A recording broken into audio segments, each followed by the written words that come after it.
네, 안녕하세요. 법무법인 후민 민성욱 변호사입니다. 오늘은 불송치 결정과 이의신청에 대해서 말씀을 드리겠습니다. 검경 수사권 조정 이후에 이제 생긴 제도가 경찰의 불송치 결정이고, 이에 대해서 불복하는 제도가 이의신청인데요. 우선 경찰의 불송치 결정에 대해서 말씀을 드리겠습니다. 네, 경찰관은 사건 수사를 한 후 다음 중에서 하나의 결정을 내려야 합니다. 보시다시피 혐의 없음, 죄가 안 됨, 공소권 없음, 각하, 이렇게 네 가지 의견 중에 하나로 결론을 내렸을 때는 불송치 결정을 하도록 되어 있는데요. 과거에는 이렇게 결론을 내렸다 하더라도 불기소 의견으로 검찰이 송치를 했었는데, 이제는 송치를 하지 않는다, 즉 불송치 결정을 내릴 수 있게 된 것입니다. 네, 이렇게 경찰에서 불송치 결정을 내리면 그대로 그냥 사건이 끝나버리는 건 아니고요. 네, 후속 절차들이 있습니다. 네, 우선 경찰은 불송치 결정을 하는 경우 불송치의 이유를 적은 불송치 결정서와 함께 압수물 총목록, 기록 목록 등 관계 서류와 증거물을 검사에게 송부해야 됩니다. 이 경우에 검사는 송부받은 날로부터 90일 이내에 경찰에 서류 등을 반환을 해야 합니다.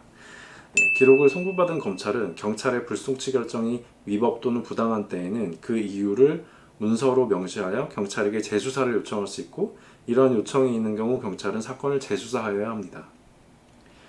경찰에서 재수사를 한 결과 기존의 불송치 결정을 유지하는 경우 경찰은 재수사 결과서에 그 내용과 이유를 구체적으로 적어서 검사에게 통지해야 되고요.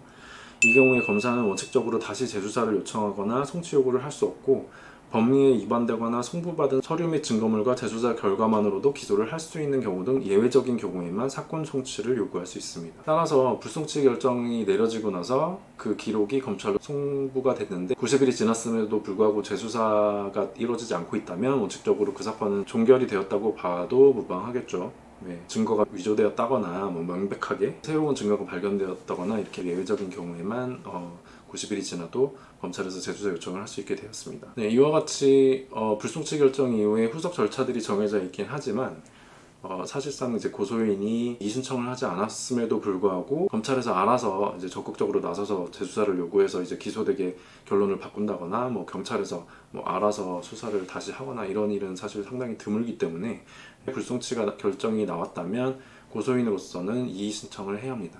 네. 이의신청에 대해서 말씀을 드리겠습니다. 불송치 결정에 대한 이의신청을 하실 때에는 이런 점들을 좀 유의를 하셔야 됩니다. 우선 불송치 결정을 통지를 받았을 때 그걸 봤는데 불송치 이유가 제대로 기재가 되어 있지 않다, 그런 경찰서에 정보공개 청구 신청을 해가지고 구체적인 불송치 이유를 받으셔야 합니다. 왜냐하면 불송치 이유를 알아야지 그거에 대해서 반박을 하면서 부당하다 이런 주장을 할 수가 있으니까요.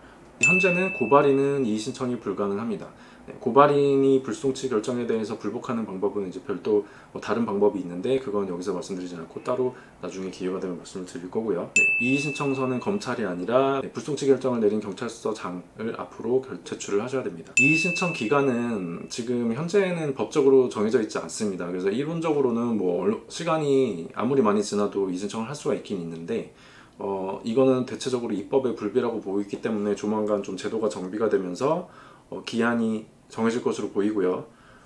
지금은 기한이 정해져 있지 않지만 가급적이면 최대한 빨리 진행하는 게 좋겠죠. 불송치 결정은 앞서 말씀드렸듯이 1차적으로 수사를 한 수사관이 이 사건은 혐의가 없다, 공소권이 없다, 이렇게 불기소를 하는 게 맞다라고 결론을 내렸기 때문에 검찰에도 보내지 않는다, 이렇게 1차적으로 판단을 내린 사건이기 때문에 그 결론을 뒤집기 위해서는 단순히 감정에 호소하거나 아니면 그냥 한 번만 사건을 다시 봐주세요 이렇게 해서는 안 되고요. 구체적으로 불기소 이유가 부당하다, 이 사건은 분명히 기소가 되기에 충분히 증거도 있고 또 법리적으로 기소하는 게 타당하다, 이렇게 구체적으로 반박을 하고 이를 입증할 수 있는 이제 추가 증거들도 수집해서 제출을 하셔야 됩니다. 그렇기 때문에 이 이의신청은 고소장을 작성하는 것보다 오히려 더 신경을 많이 써야 되고 전문가의 도움을 받으시는 게 좋습니다. 그리고 한번 이의신청까지 이제 기각이 되고 나면 이거는 이제 다른 제도들이 있긴 합니다. 그 이후에 후속 조치들에서 결론이 뒤집힐 확률은 거기서 더 내려가기 때문에